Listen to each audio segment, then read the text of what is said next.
Hi, welcome to A Bridge Between. I'm continuing my interview series with Emily Lindoerfer. I've messed that up for so long, and I've known her for a very long time, unfortunately. But I've asked Emily to join us today, and I've known Emily since she was a sophomore in high school.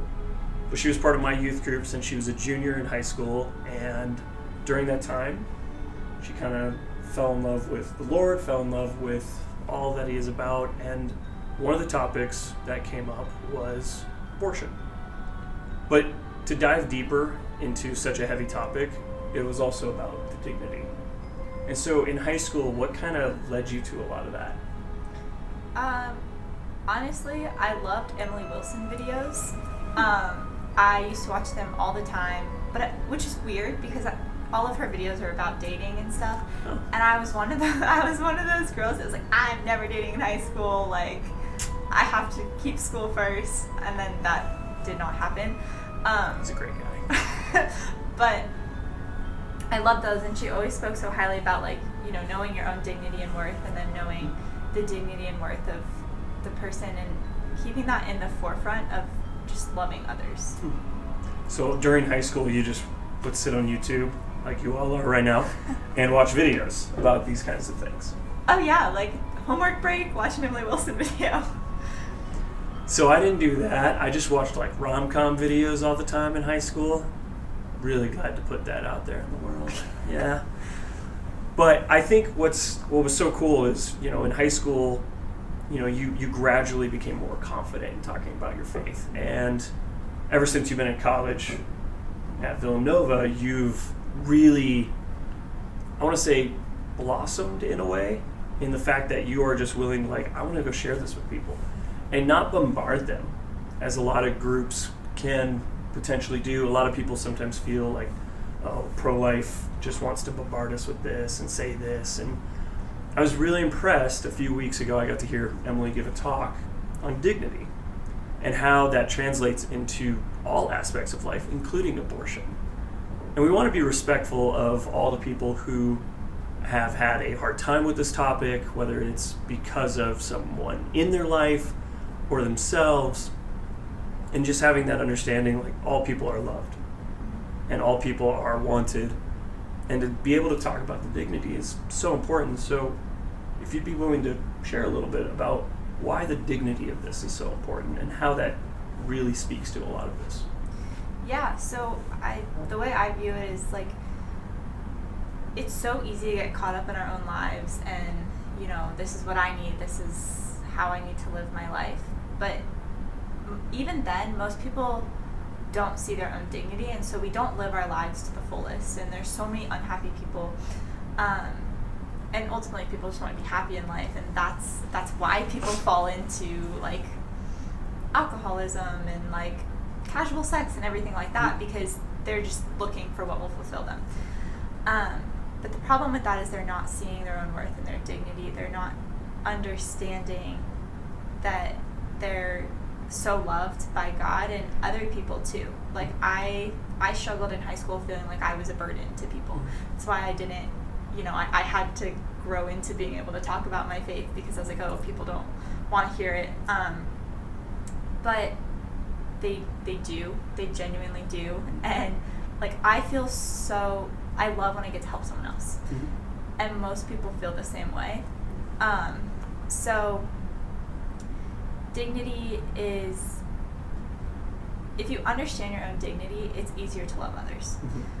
And so that's how I think that plays a role in abortion too, of, like, if you are scared in that moment, which many people are, then, and you think that no one's there to love you and care for you, and you don't even deserve that, then, like, why does that child, like, you're not even going to think about seeing them as a human being, because you yourself don't feel like a true human being. Yeah.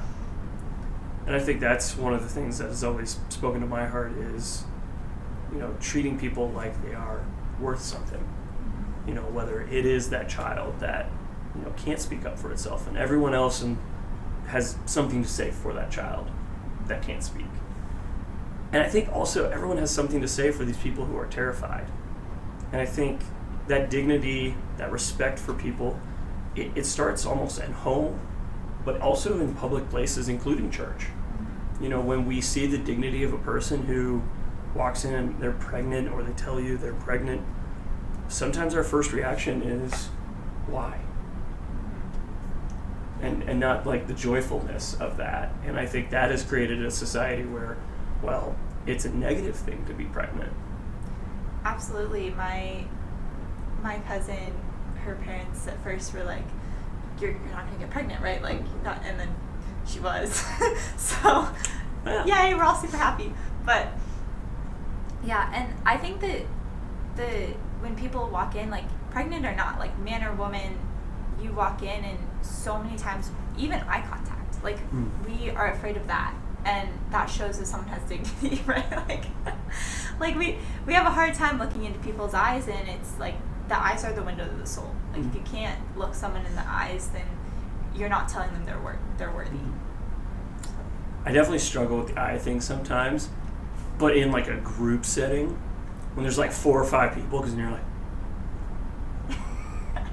you're trying to make eye contact. It's much easier in a room of like 25 to like 30 people. Like you're giving a talk, because you can just kind of like scan the room. You don't really need to make eye contact.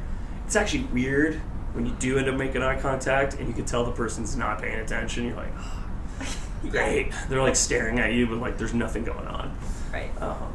But I think, you know, seeing the dignity in each person is so important, but also, you know, in our daily lives, you know, how often do we just see a person that we don't even, you know, show the respect or dignify that person, you know? I think a lot of our culture is objectifying everything. And I think that's created a society that is at times very selfish. And it's not just outside of the church. I think that's the biggest thing. Like, people in the church struggle with the same things. And I think one of them is that. Absolutely. Like, even just walking around my college campus, like, everyone has earbuds in all the time. I'm telling you, my campus is small. Like, the longest it'll take you to walk from one part to the other is maybe 15 minutes. Like, you don't need earbuds in. And then you try to, like, say hi to someone or smile, and their heads are down, earbuds in. Like they're in their own world. They don't really care that they're walking past other people. But it's like people do notice other people are there because everyone looks the same, right? One of those copy and paste schools of, like, every girl looks the same, every guy looks the same. Yeah. I mean, we have, like, our oddballs here and there, but, like, for the most part. And that also turns into, like, objectifying people of, oh, well, I have to look like them because then I'm worth something. Yeah. And Villanova is a, like academic rigorous school. Like, we have a low acceptance rate, so everyone comes from this place of, you know, my grades define me. And it's how do we pull out of that? Like, obviously learning is important, but it doesn't define you. Like, the work that you do, you don't have to prove that you're valuable. And our society does not agree with that. No, they do not. And so taking that dignity then and translating that to abortion, like, how do those go hand in hand then? So, this 2 weekends ago, I went to Pearl Street in Boulder and had some conversations with people about how they viewed abortion, what their opinions were. And I always just start by listening. So we actually had a sign, like, do you think abortion is ... and then right or wrong, and they could take a marker and mark what they thought. And, you know, with that approach, no one necessarily knows what side I'm on initially, and so they're more willing to open up. And once they do, like, I won't say anything about my stance or that I'm Catholic right away, and then we start to talk, and then I'll start to tell them my stance. And then oftentimes they're like, well, I really think it comes down to your morals and what you think. And, like, I totally. And then I'm like, so actually I'm Catholic and this is what I believe. And most people struggle because there's no consistency. There were 2 people in specific who were raised Christian, I think non-denominational, because they said that, like, oh, the pastor just, like, says whatever they want to say, like, and so many Bible translations, so how do I know which one is the right one? And it's like it's just adapted like over time to what people want other people to believe, which is so hard because then you're searching for truth and it's like you can't find it. And so one guy in particular didn't care that it was a baby because I was like, do you know that it's a child? He's like, yeah, I don't care. Like, he was so down on his own life. He didn't value his own life. I was like, do you find any joy in life? He was like, no. Like, life is terrible. Which is so hard. It's so hard to have someone tell you that. But had he known his own dignity and worth in this life and like found a purpose, then I think that it would have been different. He would have been like, yeah, human life is so valuable. So the only thing he said he enjoyed was taking his dogs. I was like, all right, go take your dog for a walk and enjoy the mountains. Like simple as that. Just find something. I think that's a huge issue just across the board for everybody right now. Is there's a lot of sorrow, there's a lot of depression, there's a lot of not seeing the positives, the joys in life right now. And I think that plays a huge part in it, because if you see all this negativity, if you see all this hurt and pain, why would you want to bring a child into the world? Because that's all they have to deal with. And sometimes that makes me really sad when we think about that, especially with children. Like, well, they're going to be just as bad off as me. And I think that's a huge argument right now. Like, well, they shouldn't be, children shouldn't be brought into low-income homes, or, all these different issues that people have come up with. And the fact of the matter is, low-income homes people have just as much dignity as anyone else. People who are brought into any kind of home where there's struggle and pain, they have just as much dignity as anyone else. And I understand, like, there's always going to be struggles. You could take the wealthiest family and they could bring a kid into the world, and that kid can still struggle. It's just different struggles, different pains. I think when we begin to kind of look past that, we begin to see the joys in life overall. That changes the whole outlook of this. And I know, walking Pearl Street and having that conversation, I think that's a great way. It's not a fear of like, oh, if I'm Catholic, then no one will talk to me. It's no, we're two people trying to have a dialogue. I am Catholic. I am able to bring that into the dialogue. But let's just open up something together right now. Let's be able to talk together right away and not put labels on anything. And I think it's a beautiful thing to be proud of our faith. But I see a lot of times, especially on social media, people are using faith and it's pushing people away. Absolutely. I mean, we didn't have many people join me, but I gave a little training session, and that was the first thing I said is, like, you do not walk up to someone and tell them that you're Catholic. You don't wear a shirt that's like, I have a Mother Teresa shirt that says life is the most beautiful gift of God. All of that is great and true, and wearing that shirt to the grocery store, sure, I don't plan on going to the grocery store and just like starting up conversations with people. But when that's my intention, like, I'm not hiding my faith, but I wait until they open that door to allow me to speak about it, because otherwise it's a blocker. I'm essentially closing myself off and saying, I don't care what you have to say, I'm Catholic. So then that puts all these like misconceptions in their head of what they think a Catholic is and what they think a Catholic believes, and that I'm going to immediately shut them down as well. And that's the hardest part right now, is we have a society that is more willing to shut each other down. And that's from both sides. This isn't coming from like, well, we're Catholic, so we're on this side. No, this is from both. We shut each other down too often. We don't allow conversations. And one of the biggest things I want to do on this channel is to open up dialogue, not just with Catholics, but with all people. Because all these conversations are important from both sides of the spectrum. That we would be able to sit, have a cup of coffee, and be able to talk about these things, because no one else is. No one is doing it in a way that allows for real dialogue to happen. And I think what you're doing is so important, because you're allowing real dialogue to occur now. You're actually opening it up for a person to speak to you in a way that they feel comfortable with, and for you then hopefully to be able to speak to them in a way you're comfortable with, to where no one feels like they're being mistreated, no one feels like their ideals are being shot down right away. Absolutely, and we do a lot of tabling on campus, and obviously you're going to have those people that don't want to have a dialogue, and you just kind of are like, well, okay, like we tried. But the people that do open up, like I've had people tell me, well, my mom's had an abortion, so I feel like I can't have a stance against it.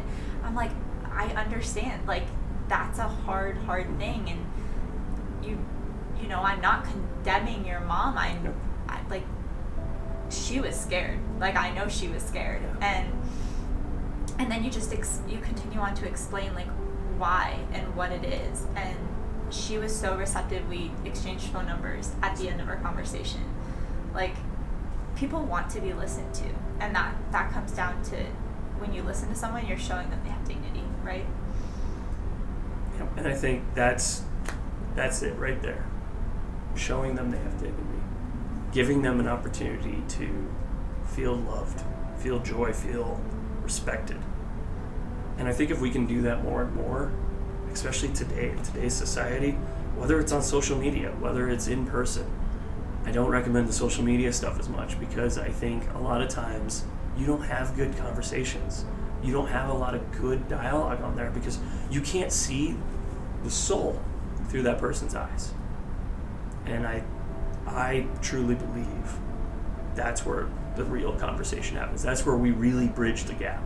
When we can see the soul through another person's eyes, when we can actually see that person and be able to see what's in their heart, in their soul, and to give them an opportunity to speak without any fear of, well, this person's going to automatically hate me. I've met a lot of amazing people in my life, and people have had very different opinions than me. And it's honestly been one of the greatest blessings for me, because I got to see what people thought. The whole reason I wanted to start this channel was meeting people throughout my time away from the church and seeing that they just deserve as much respect and love as anyone else, and that they shouldn't be looked down on. And one of the things that I hope more people can do is to just love people where they're at, to be there for people, to be patient with people. St. Paul says that to us all the time in Corinthians. You know, we're supposed to go out and speak the truth and share the good news. But we can't do it with just a Bible in our hand and beating people down. We need to have patience. We need to have respect. Yeah. And I think what you're doing is a really amazing thing. And if there's anything else that you think the audience needs to hear that's really important to this, I don't want to call it problem, but just situation maybe that we're in when it comes to the lack of dignity that people have right now. Yeah, I mean, it's hard.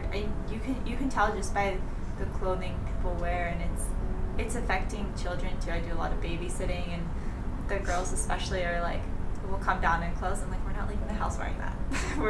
we're not leaving the house wearing that. And you know, I have to explain to them why, of like, because when we just tell someone no too, you know, that we need reasons. As human beings, we need reasons. And if there's not reasons, if we don't have this deeper understanding, then we're going to get mad. Because that's our human nature, is to get mad when we don't understand and to rebel.